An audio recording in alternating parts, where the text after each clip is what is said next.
Parashat Vaïchi. Jacob vécut 17 ans dans le pays d'Égypte, et les jours des années de la vie de Jacob furent de 147 ans. Une section de la Torah est dite Setouma, fermée, lorsque le scribe, au moment où il écrit le Sefer Torah, ne laisse pas l'espace nécessaire pour aller d'une section à une autre, avec un nombre de lettres déterminé. Une paracha est dite Stouma, donc quand elle est fermée, c'est-à-dire que quand le scribe, tout de suite après le dernier mot de la paracha précédente, écrit la nouvelle section. Dans le cas où elle est normale et où on va à la ligne, elle est dite Petoucha. La question que pose Rashi, pourquoi cette paracha est-elle fermée? Rashi répond, lorsque les fils d'Israël, lorsque Jacob, Israël, le papa, est décédé, le cœur des enfants d'Israël, c'est-à-dire leurs yeux et leur cœur, ont commencé à être fermés tellement la souffrance était intense. On sait très bien que l'oppression égyptienne n'a commencé qu'après la mort du dernier des tribus d'Israël. Comme il est marqué, Vayamot Yosef vecholecha vechol adorahu vayakom melech hadash. C'est à la mort de Joseph et de tous ses frères et de toute cette génération qu'un nouveau roi et que de nouveaux décrets furent promulgués contre les Juifs. Alors, l'oppression égyptienne avait commencé. En réalité, il s'agissait de l'oppression physique. Ici, on parlait de l'oppression physique. Elle avait commencé. Mais l'oppression spirituelle et morale avait déjà démarré dès la mort de Jacob. Quand on dit que leurs yeux furent fermés ainsi que leur cœur, c'est-à-dire que le regard qu'ils avaient sur la vie en général et sur l'Égypte en particulier, ainsi que leur volonté et leurs aspirations, ont changé de tout en tout avec la mort de leur père. Ils ont compris, ils avaient envisagé que l'Égypte était un pays où ils pouvaient y résider, se développer, et n'ont pas perçu la dangerosité de vivre dans ce pays, comme il est marqué dans les Midrash. Et c'est pour ça que c'est Stouma, c'est-à-dire finalement ils n'ont rien vu venir. Il s'agit bien évidemment du décret de l'assimilation. Ce qu'il faut comprendre, c'est que cette fermeture, cette occlusion, n'apparaît pas avec la mort de Jacob, mais justement dans la paracha de Vaïchi Yaakov, la paracha qui nous concerne, la vie de Jacob. Pourquoi? Parce que cette occlusion devait commencer en réalité avec la mort de Jacob, lorsqu'il est marqué Vaïgva, Vaïasef el Amav. Or là-bas, elle n'est pas fermée, elle est au contraire ouverte. Rashi apporte une deuxième explication. Il dit pourquoi cette section est-elle fermée? Parce que le patriarche aurait voulu dévoiler la fin à ses enfants, c'est-à-dire prévoir quel serait l'avenir pour eux, et ceci lui a échappé. Comme il est marqué, Vaikra Yaakov el Banav, il appela ses enfants et leur a dit, mes enfants, restez unis, je vais vous dire ce qui va vous arriver à la fin des jours. Et après il les a bénis, et il ne fait aucune allusion à la fin des jours. Pourquoi? Parce que Nistalka Mimen Ushrina, les sages nous disent que la providence divine, l'Esprit Saint, l'avait quitté. Et le Talmud dans Pesachim dit que quand le patriarche avait vu que l'Esprit Saint l'avait quitté, il s'était dit peut-être que il y aura dans ma progéniture quelqu'un qui ne serait pas digne, comme Esav avec mon père, ou comme Ishmaël avec mon grand-père. Alors les enfants lui ont dit, écoute papa, Shema Israël, Hashem Elokeinu, Hashem Echad. Écoute Israël, Israël c'est le nom donné à Jacob, l'Éternel, donc le Dieu de la compassion, et le Dieu de la rigueur, Hachem Elokeinu, Hachem Echad, c'est toujours le Dieu de la compassion. Il ne faut pas croire qu'il y a Has Veshalom, à Dieu ne plaise, de divinité. Que de la même façon que toi, notre Père, tu penses que Hachem est Echad, nous aussi, nous pensons que Dieu est unique. À ce moment-là, le Père a dit « Béni soit la gloire de la royauté divine à tout jamais. Baruch Shem Kevod Malchuto Le'olam Vaed. » Et nos sages qui ont rédigé la prière avaient du mal avec cette phrase prononcée par le patriarche. Baruch Shem Kevod Malchuto, béni soit la gloire divine à tout jamais. Fallait-il, oui ou non, le dire dans la prière ou ne pas le mettre après le schéma Israël prononcé par les enfants? Le dire parce que Jacob l'a dit, ne pas le dire, omettre de le dire, Moshe Rabbeinu, dans la paracha de Vaïtranan, ne l'a pas dit.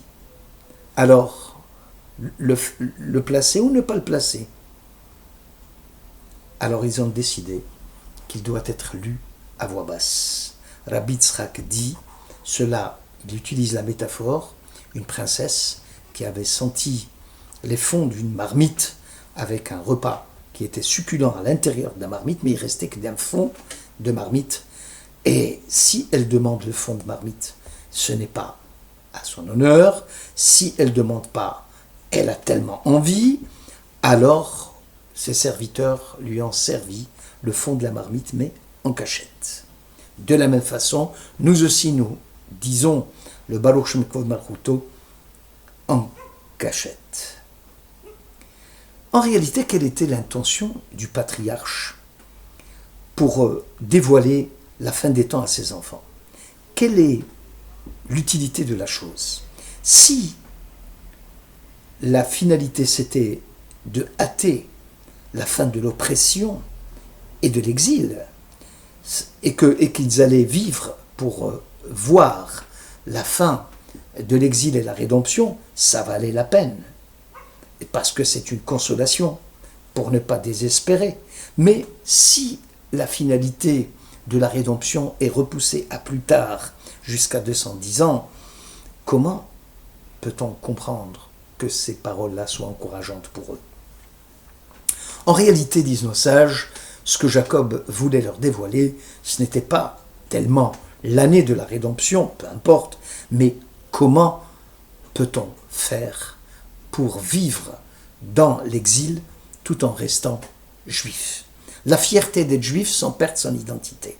La Torah dit, Jacob a vécu en Égypte 17 ans.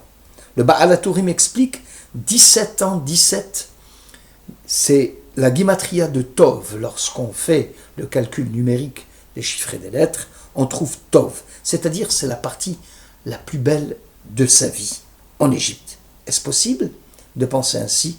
Oui.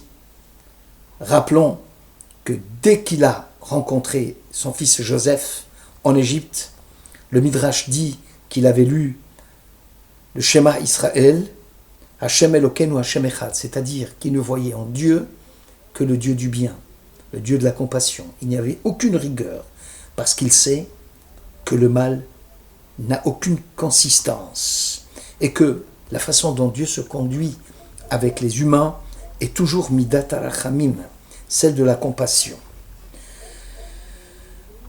Et la galoute, donc il avait compris que l'exil de ses enfants n'était qu'un moment où Dieu avait voilé sa face. On a l'impression qu'on est abandonné, que Dieu a coupé tout contact avec nous. En réalité, celui qui a compris parfaitement que Hachem Elokeinu Hachem Echad sait parfaitement que quand j'habite dans les ténèbres, comme disait le psalmiste, l'Éternel est ma lumière. Et quand je marcherai dans la vallée des larmes, eh bien je n'ai rien à craindre parce que tu es avec moi. Et la différence, disent nos sages, entre l'exil et la rédemption, en hébreu Gola et Géoula, c'est que le Aleph de Géoula, qui est mis au milieu, à l'intérieur, est la situation de la rédemption. Lorsque dans la Gola, lorsque dans l'exil, je mets le Aleph, je mets Dieu à l'intérieur de moi-même, en disant que Dieu est un et que ce qui m'arrive, ce n'est que passager, parce que le Dieu de la bonté ne m'abandonnera jamais, à ce moment-là, je suis déjà en rédemption pratiquement. Donc ce que le Père voulait signaler à ses enfants, c'est comment vivre dans l'exil sans être en exil. Comment se libérer de l'exil. Comment lui-même va vivre en exil et va passer les 17 années les plus belles de sa vie. Et lorsqu'il a vu que l'Esprit Saint l'avait abandonné, il dit peut-être qu'ils n'ont pas atteint le stade du perfectionnement qui est celui de Ahadut Hashem, c'est-à-dire de comprendre que tout ce qui nous arrive, bien ou mal, ne peut être que bien de la part de Dieu. Alors ils lui ont dit Shema Israël, Hashem Elokeinu, Hashem Echad, lorsqu'ils ont cité à leur père que, comme lui, dans leur cœur, il n'y a qu'une seule chose, c'est que Dieu est un et que c'est le Dieu de la compassion et le Dieu de la rigueur. Ce n'était qu'une seule chose. À ce moment-là, le père était rassuré. Mais ils lui ont dit, nous croyons, mais nous n'arrivons pas comme toi à ressentir la chose comme si nous la vivions dans la réalité. Alors, le père a dit, si vous n'arrivez pas à avoir ce sentiment et qu'il est seul, et si vous ne voyez pas qu'il est entièrement miséricorde et compassion, alors mes enfants, au moins, ressentez qu'il est le roi du monde. Et s'il est le roi du monde, vous êtes obligés de vous soumettre et d'écouter sa voix, et peut-être qu'à partir de là, en déclarant la royauté de Dieu, vous arriverez à son unicité. Ensuite, nous avons dit que lorsque les gens de la grande synagogue voulaient rédiger la prière, ils sont arrivés à la lecture de Shema et ne savaient pas quoi faire. Est-ce que oui ou non, il fallait mettre « Béni soit la gloire divine à tout jamais » ou non?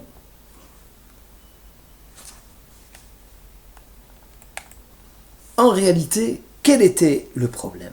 Le problème, c'est qu'on vient de dire que l'Éternel est un, c'est-à-dire que tout ce qui existe, y compris la créature, n'est rien et est en état de néantissement devant l'Éternel. Or, si je mets « Béni soit la gloire divine, le roi, Melech, Malchuto », et si je déclare que Dieu est roi, ça veut dire qu'il a des sujets, qu'il a un peuple. Donc, le Levado ne peut plus jouer. Le Dieu unique ne peut pas jouer parce qu'il a besoin, apparemment, s'il ose s'exprimer ainsi, il a besoin de nous en tant que sujet fidèle pour qu'il soit roi. Alors ils ont dit, nous allons le mettre d'une façon silencieuse pour ne pas le déclarer. Et là, on a compris parfaitement pourquoi le fait de Vaïchi Yaakov est resté fermé et non pas à la mort de Jacob, parce que ce qu'il a voulu leur dire avant sa mort, c'est comment il a vécu. Vaïchi, comment peut-on vivre dans la Gola en étant soi-même? C'est ce qu'il avait perdu, puisqu'il n'avait pas réussi à leur dévoiler cela.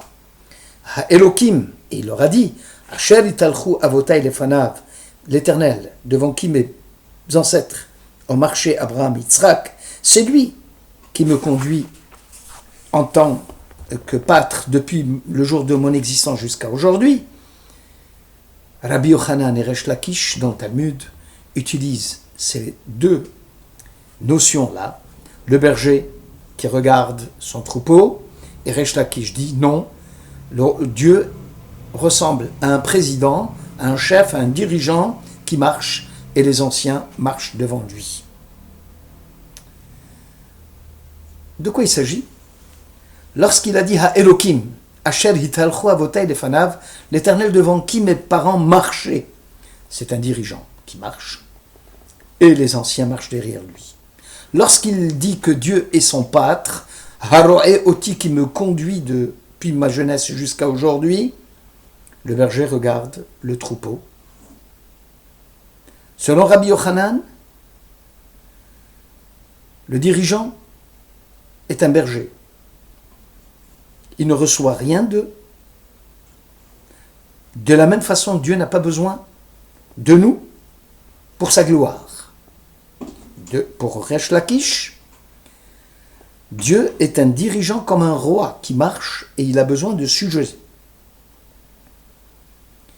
C'est parce que les sujets marchent, ou la garde marche devant le roi, que les gens disent que c'est un roi. Donc Dieu a besoin de notre kavod. Les deux aspects en réalité correspondent à Shema Israël, Hashem, Kevod Malchuto Le'olam Vaed. Là on comprend que Shema Israël, c'est beaucoup plus le berger, où il n'a besoin de personne, puisque il peut vivre sans berger. Dieu n'a pas besoin de notre kavod. Et dans un deuxième temps, les Ekenim, on a besoin de Baruch Shem Kevod Malchuto, c'est-à-dire béni soit la gloire de l'Éternel. Il s'agit du dirigeant devant lequel les sujets ou la garde marchent. Les deux aspects sont vérité. Dieu n'a pas besoin de nous, il est seul. Deuxième, parce qu'il est celui qui a créé le monde, il a donné à l'homme cette possibilité de sentir qu'il existe, mais l'homme a besoin aussi de manifester la gloire de Dieu pour arriver à son unicité. Voilà comment on peut concilier la vie de Rabbi Yochanan et celui de Resh Lakish. Merci de votre écoute. Cette étude fait appel à une conférence qui a été donnée par le Ravita de Strasbourg. Merci.